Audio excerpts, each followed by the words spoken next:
السلام عليكم ورحمة الله وبركاته. أهلا وسهلا بيكم في فيديو جديد ووصفة جديدة مع مطبخ نوجة كيتشن. النهاردة إن شاء الله في مطبخ نوجة هنعمل تورتاية عيد الحب زي ما انتم شايفينها كده، يا رب تكون عاجباكم. هنعملها بطريقة سهلة جدا جدا. طبعا التورتاية دي لو حابين نشتريها من بره مش هتقل عن 500-600 جنيه. هنعملها النهاردة بطريقة سهلة، خليكم معايا في الوصفة والمقادير. بس الأول حابة أفكركم، لو عجبكم الفيديو ما تنسوش اللايك، ولو اول مره تشوفوا القناه يا ريت تشتركوا فيها وتفعلوا الجرس عشان يوصلكم كل جديد. يلا نسمي الله ونصلي على الرسول وندخل على الوصفه بتاعتنا. دي الكيكه بتاعتنا. طبعا الكيكه بتاعتنا ان شاء الله المره الجايه هنزلها لكم عشان الفيديو بس ما يبقاش طويل عليكم، فان شاء الله المره الجايه هنزلها لكم. طبعا عشان نعمل اي تورته بعجينه السكر لازم نعمل الاول الكيك بتاعنا، لازم بكيك الزبده، ما ينفعش كيك اسفنجي نستخدم عليه عجينه السكر، عشان لو الكيك الاسفنجي حطينا عليه عجينه السكر هياخدها ويهبط. تمام كده حبايبي. اول حاجه بس هشيل الوش بتاع الكيكه بتاعتنا عشان كلها تبقى طبقات متساويه. زي ما انتم شايفينها ما شاء الله الكيكه بتاعتنا بجد بجد تحفه. هنجيب بقى المنشار بتاعنا وهنقطع الكيكه بتاعتنا، ممكن نقطعها على 4 طبقات، انا هقطعها على 3 بس. كده هقطعها على 3. هندخل على الحشوه بتاعتنا. معايا كوبايتين 2 كبار من كريمه الزبده، طبعا كريمه الزبده دي لاي تورت فندق. معايا كمان كوبايه ونص من اللبن المتلج، هناخد كمان كوبايه ميه متلجه عليهم، يبقى كوبايه ونص لبن على كوبايه ميه. واخد كمان معلقه فانيليا صغيره. اول حاجه هنجيب البوله بتاعتنا وهنزل بكوبايتين 2 كريمه الزبده، عليهم كوبايه ونص من اللبن، وهبدا اقلبهم. هنقلبهم بس بالمضرب اليدوي، وبعد كده هنضيف الميه بتاعتنا بالتدريج، وهنزل كمان بمعلقه فانيليا صغيره. كده تمام. هنزل بقى بالميه بالتدريج كده، ضفت كوبايه صغيره، وهنقلب على الهادي. وكل ما تحتاج العجينه معانا او الكريمه تحتاج معانا هنحط لها ميه.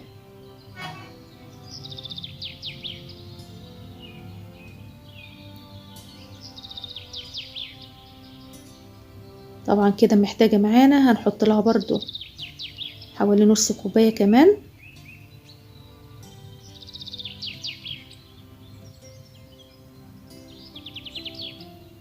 نحط الميه برضو بالتدريج لحد ما تدينا القوام اللي احنا عاوزينه.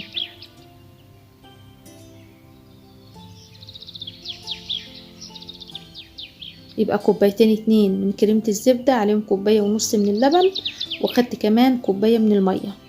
قلبتهم بقى كده خلاص الكريمه بقت جاهزه معانا. هنجيب بقى الطبق بتاعنا ونحط بس معلقه صغيره من الكريمه عشان الكيك يمسك فيها. وبعد كده هنسقي الكيك بتاعنا بالسيرب، او معايا سيفن برضو ممكن تسقي او ميه بسكر. بعد كده هنحط طبقه من الكريمه عليها. نحاول برضو نوزعها كده عليها كلها، منحاولش برضو نتقل الطبقات كده عشان برضو ما تبقاش تقيله قوي. هنحط برضو الطبقه التانية برضو بنسقيها بالشربات ما تنسيش. بعد كده برضو بنحط طبقه من الكريمه، وبرضو هنحط في الطبقة التالتة كده برضو هنسقيها برضو بالشربات، وبعد كده هنحط طبقة الكريمة ونوزعها كويس. هنحاول بقى نوزع الكريمة على الجوانب.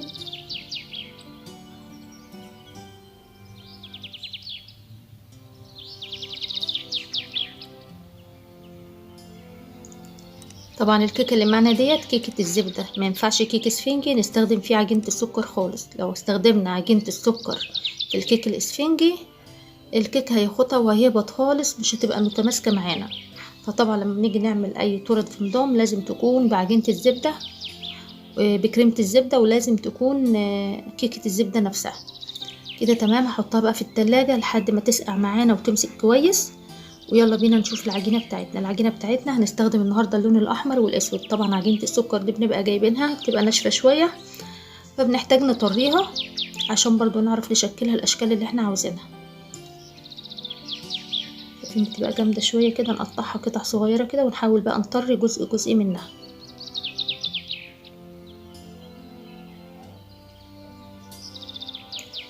كده خلاص طريتها. هاخد بس جزء صغير كده وهركن دي الكبيره دي اللي هنعملها طبقه تغطي الكيكه بتاعتنا. هاخد بس جزء صغير منها كده واحاول بقى اعملها اشكال قلوب. طبعا بنفردها على شوية من النشا عشان ما تلزقش معانا. هنفردها بقى بالنشابة.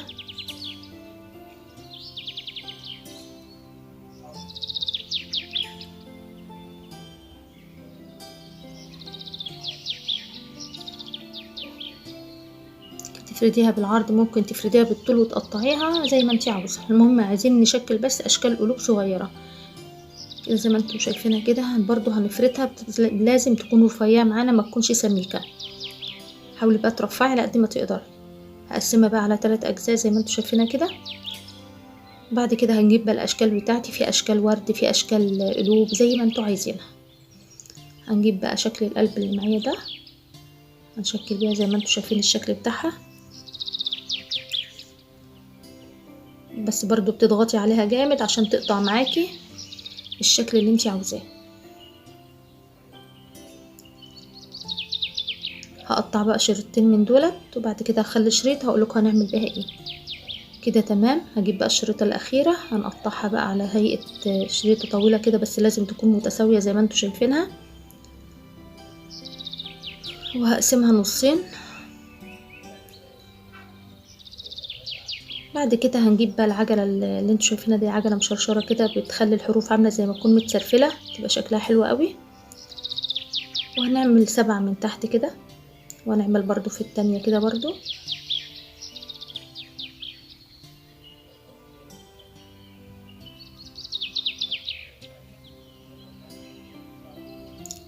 لقيتها طويلة شوية فقلت اقصرها.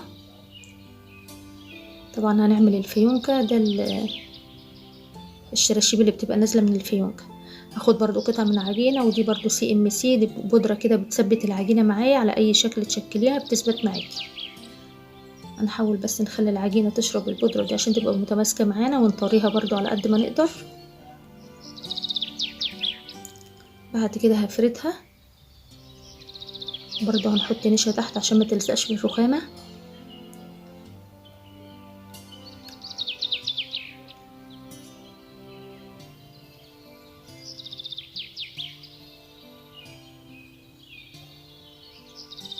كده تمام. بقى هنجيب السكينة ونحاول نقطعها شرايط كده رفيعة زي ما انتوا شايفينها كده.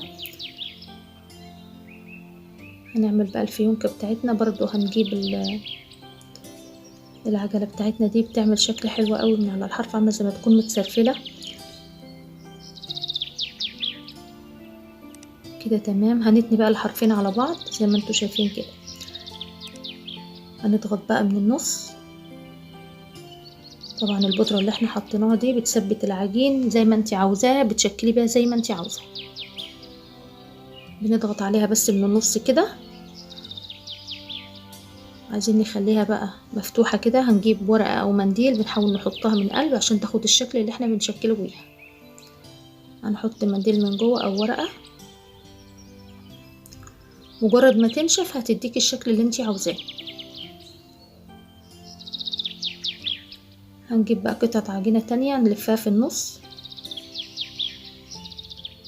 بس نتنيها شوية كده من النص، وهنحطها على النص الفيونكة، وبنتني من الحرف التاني، ولو في قطع زيادة بنشيلها زي ما انتوا شايفين كده. كده بقت الفيونكة جاهزة معانا.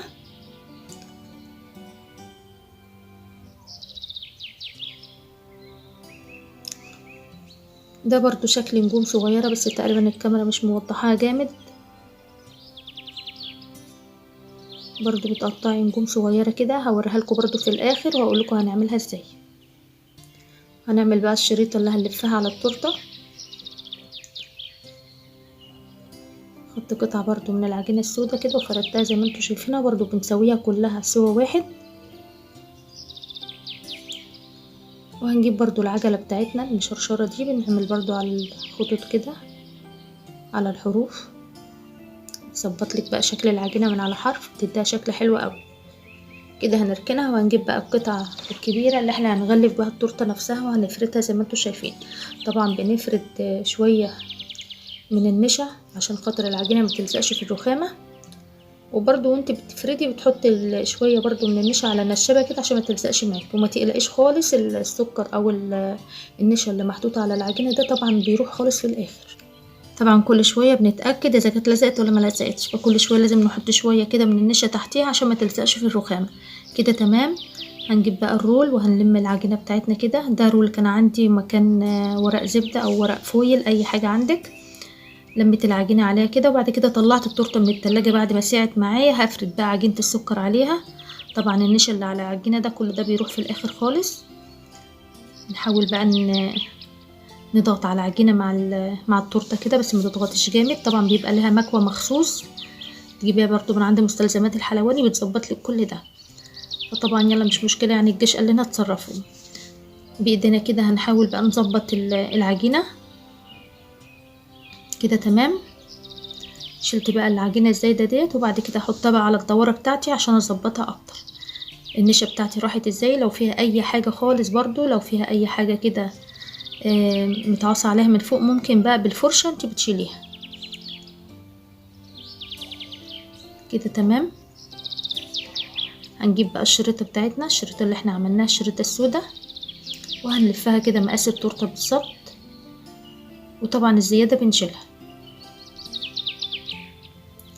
مجرد بس ما بتلفيها عليها كده بتلزق على طول. لو ما لزقتش معاكي ممكن بميه بسيطه خالص او سكر بودر وشويه ميه.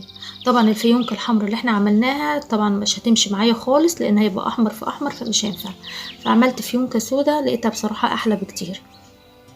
ودي الشراشيب بتاعتها، بس حطيت فيها نجوم اللي احنا كنا عاملينها برضو النجوم ديت لزقتها بشويه ميه صغيرين، بنقطه ميه صغيره خالص. متحاوليش تكتري الميه عشان العجينه بتاعتك ما تسحش وتبهدل الدنيا.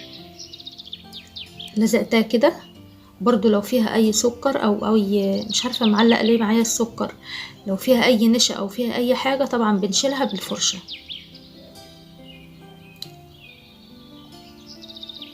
اهو تمام. لزقتها كده بالشكل ده. حاولي برضو بظهر الفرشه كده بتضغطي عليها بتلزق معاكي.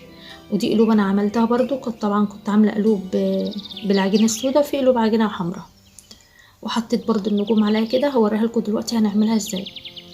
هنرصها بقى كده. هنجيب بقى القلب الاحمر وفوقيه القلب الاسود، وبعد كده بدهنها ميه بسيطه خالص، نقطه صغيره من الميه. بعد كده هجيب النجوم الصغيره اللي احنا شكلناها ونحطها عليها، بتلزق بالشكل ده. بتبقى الشكل جميل اللي انتوا شايفينه ده.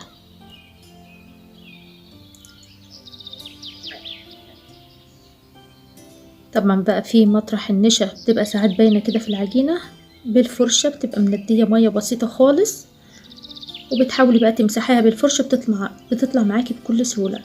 بعد كده جبت برضو اشكال من القلوب حطيتها على البورده بتاعتنا، وبقت بالشكل الجميل ده. بجد بجد شكلها تحفه. يا رب تكون عاجباكم. يلا بقى يا حبايب قلبي، لو عجبكم فيديو من النهارده يا ريت ما تبخلوش عليا بالضغط على زر الاعجاب. ولو اول مره تشوفوا القناه يا ريت تشتركوا فيها وتفعلوا الجرس عشان يوصلكم كل جديد. اشكركم على المشاهده، والسلام عليكم ورحمه الله وبركاته. بحبكم في الله.